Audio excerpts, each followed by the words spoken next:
안녕하십니까 성도 여러분. 오늘은 제2과 둘째 날 1월 9일 월요일 말씀입니다. 말씀의 제목은 삼가 듣고 라는 말씀의 제목을 함께 이 아침에 나누시겠습니다. 말씀 나누기 전에 기도하겠습니다. 하늘에 계신 아버지 하나님, 오늘 우리는 하나님의 귀한 약속들을 믿고 순종하며 하나님께서 허락하시는 참된 구원의 길에 이르기를 간절히 원합니다.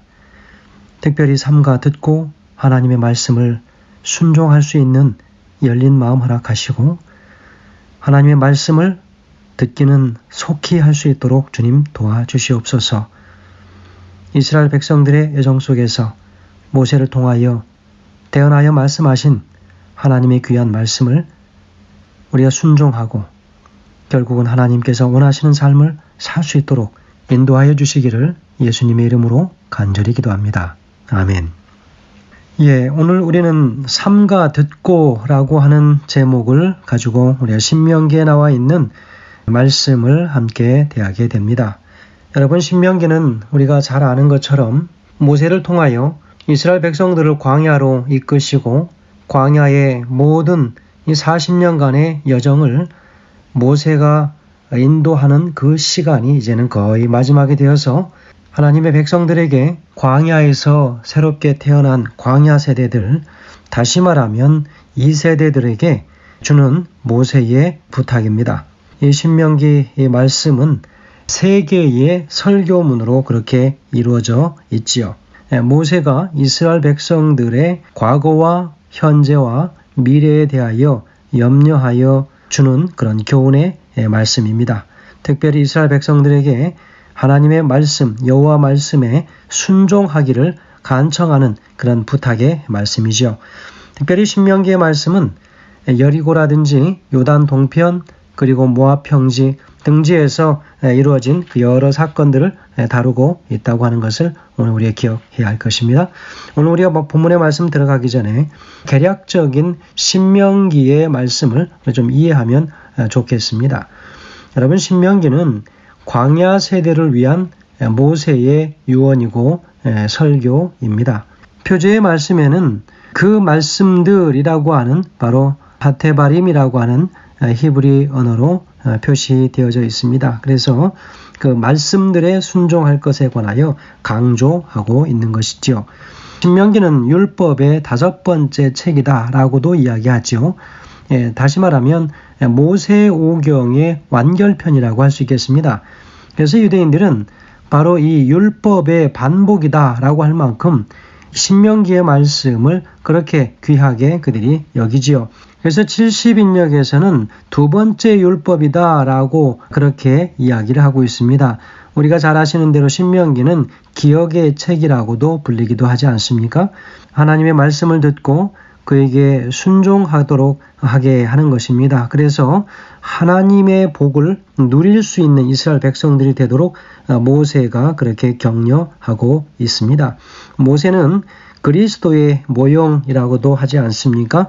바로 그리스도처럼 선지자적 그리고 제사장적 그리고 왕으로서의 이 세 가지의 임무, 왕은 실제로는 왕이 아니었지만 이스라엘의 통치자로서 그 한때 40년간의 세월을 보내게 되지 않습니까?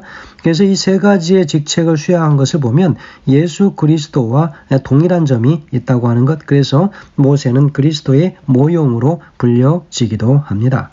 이 신명기의 핵심 단어들을 살펴보면 참 많이 반복되는 단어들이 있는데요. 회상이라고 하는 단어가 많이 과거를 회상하라고 하는 것이죠. 그리고 하나님의 율법이라고 하는 말씀도 많이 나오고 언약, 그리고 순종과 축복, 불순종과 저주, 이렇게 많은 반복되는 단어들이 중요하게 등장합니다. 그리고 이 신명기의 주제는 하나님의 언약에 충실하게 순종함으로 하나님의 축복을 누리며 살도록 하라고 하는 모세의 당부입니다. 그래서 핵심절은 바로 신명기서 28장 1절의 말씀에 있죠. 신명기 28장 1절에는 이렇게 기록합니다. 내가 내 하나님 여호와의 말씀을 삼가 듣고 내가 오늘날 내게 명하는 그 모든 명령을 지켜 행하면 내 하나님 여호와께서 너를 세계 모든 민족 위에 뛰어나게 하실 것이다 라고 기록하고 있습니다. 신명기는 40년간 광야에서 방황하던, 다시 말하면 이스라엘 백성들의 이 광야에서 태어난 광야 세대들이죠. 이 세대들에게 전하는 모세의 유언 같은 말씀입니다. 그래서 이 모세를 과거에 관한 여러 가지 일들을 이야기했으므로 기억의 책이다 라고 앞서 말씀드린 것처럼 그렇게 이야기를 하고 있습니다. 특별히 그들의 이 반역과 40년간의 광야 생활을 이야기하면서 모세는 10계명과 11조의 의무와 그 모든 명령들을 순종하고 따를 것을 다시 한번 확인하고 있습니다. 그러나 신명기의 핵심은 하나님께 순종함으로 그분의 축복을 받도록 가르치라고 하는 명령이라고 하는 사실을 오늘 우리가 기억할 필요가 있습니다.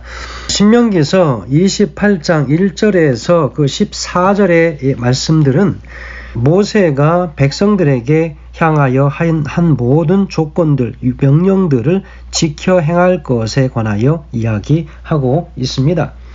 자, 거기 1절부터 14절까지 하는 여러 명령들, 또 그에 따른 분명한 복과 저주가 있음을 이야기하고 있지 않습니까? 신명기 28장 2절에 보면 이렇게 이야기합니다. 내가 내 하나님 여호와의 말씀을 순종하면 이 모든 복이 내게 임하며 내게 미치리니, 그렇게 이야기합니다. 그러면서 복과 저주에 관하여 이야기하죠. 6절에 보면 내가 들어와도 복을 받고 나가도 복을 받을 것이니라. 어떻게 하면요? 말씀에 순종하여 여호와의 율법대로 지키며 잘 산다면 그렇게 될 것이다. 여러분 28장 9절에 보시면 내가 내 하나님 여호와의 명령을 지켜 그 길로 행하면 여호와께서 내게 명하신 대로 너를 세워 자기의 성민이 되게 하시리니 라고 이야기하고 있습니다. 1절부터 14절까지의 말씀은 분명히 축복에 관한 이야기입니다. 그런데 이 말씀을 좀 더 정확하게 우리가 살펴본다면 1절부터 6절까지는 개인의 삶을 축복하는 것에 관하여 나와 있습니다. 그리고 7절부터 14절까지는 이스라엘 민족에 관한 이야기지요. 여기 보시면 28장 1절에도 보면 내 하나님 여호와의 말씀을 삼가 듣고 내가 오늘날 내게 명하는 이 모든 명령을 지켜 행하면 내 하나님 여호와께서 너를 세계 모든 민족 위에 뛰어나게 하실 것이다. 누구를요? 너를. 내가 내 하나님 여호와의 말씀을 순종하면 이 모든 복이 내게 임할 것이다. 그리고 성읍에서도 복을 받고 들어가도 나 복을 받게 하겠다. 내 몸의 소생과 내 토지의 소산과 내 짐승의 새끼와 우양의 새끼와 복을 받을 것이다. 내 광주리와 떡반죽 그릇이 복을 받을 것이다. 그렇게 이야기합니다. 그래서 이 모든 6절까지의 그 이야기들은 다 명령은 특별히 한 개인에 국한된 그런 축복의 조건들이 나와 있지요.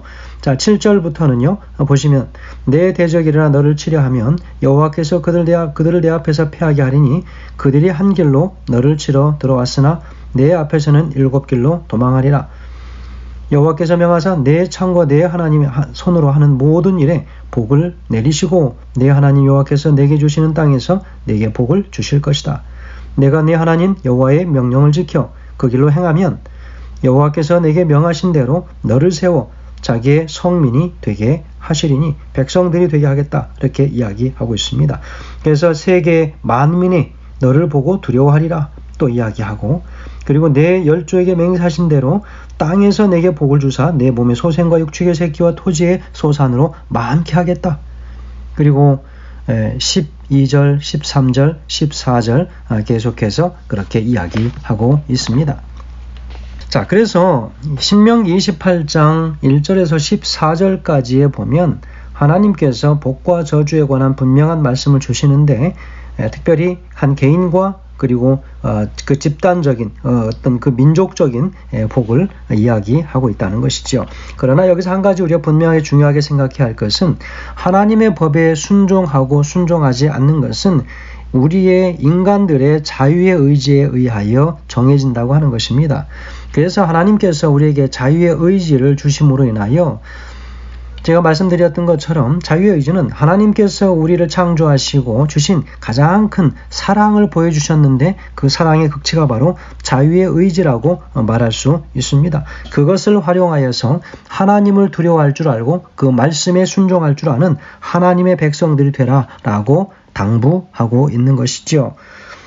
여기 신명기 30장 11절에서 14절에도 보면 내가 오늘 내게 명한 이 명령을 내게 어려운 것도 아니요 먼 것도 아니고 하늘에 있는 것이 아니니 내가 이르기를 누가 우리를 위하여 하늘에 올라가 그 명령을 우리에게로 가져와서 우리에게 들려 행하게 하랴 할 것이요 그랬습니다.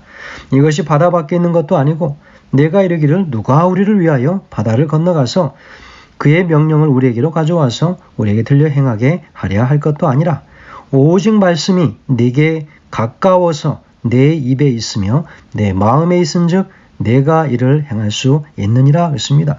여러분, 말씀이 어디 있다라고 이야기하고 있습니까? 바로 우리의 마음에 있다라고 이야기합니다. 말씀이 우리 심중에 있어야 된다고 하는 사실을 이야기하고 있지 않습니까? 오늘 전체 삼가 듣고 라고 하는 이 말씀은 무엇입니까? 온전한 순종을 이루라 라고 하는 것입니다. 순종이 제사보다 낫다고 이야기하지 않습니까? 자, 영감의 교훈에는 이렇게 기록합니다. 순종은 영생을 얻는 조건이다. 순종을 조건으로 사람에게 약속된 불멸은 범죄로 말미암아 잃어버린 바 되었다. 오직 그리스도를 통해서만 불멸을 얻을 수 있다. 그리스도께서는 아들을 믿는 자는 영생이 있고 아들을 순종치 아니하는 자는 영생을 보지 못하리라고 말씀하셨다. 누구든지 이 조건에 부합하는 자는 이 무한히 귀한 축복을 소유할 수 있다. 참고 선을 행하여 영광과 존귀와 썩지 아니함을 구하는 모든 사람은 영생을 얻을 것이다 라고 각시대 대쟁투 533페이지에서는 기록하고 있습니다. 이스라엘 백성들이 하나님의 축복을 온전히 누리기 위해서 하나님의 말씀에 순종해야 했던 것처럼 바로 우리도 하나님께 순종하면서 하나님께 온전한 충성을 다해야겠습니다. 그것이 바로 우리가 영원한 삶을 살 수 있는 구원의 길에 이르는 방법이라고 하는 사실을 다시 한번 오늘 우리에게 알려주고 있습니다. 삼가 듣고 라고 하는 그 말씀은 온전한 순종을 이루라 라고 이야기하고 있습니다. 이스라엘 백성들에게 주었던 하나님의 율법과 그리고 특별히 11조의 의무에 대하여 하나님께 드릴 것에 관한 그들에게 시험들이 있었습니다. 여러분, 오늘 우리에게도 시험이 있지 않습니까? 하나님께 돌려드려야 할 것들을 온전히 하나님께 돌려드리지 못함으로 하나님께 더 많은 축복들을 우리가 경험하지 못하는 일들이 얼마나 자주 일어납니까? 작은 것에 우리의 믿음의 시험이 걸려 있지 않게 하시고 또 우리도 하나님 말씀 안에서 자유할 수 있는 그래서 온전한 순종을 이뤄내는 하나님의 모든 자녀들 되시길 간절히 소원하면서 말씀을 드립니다. 감사합니다.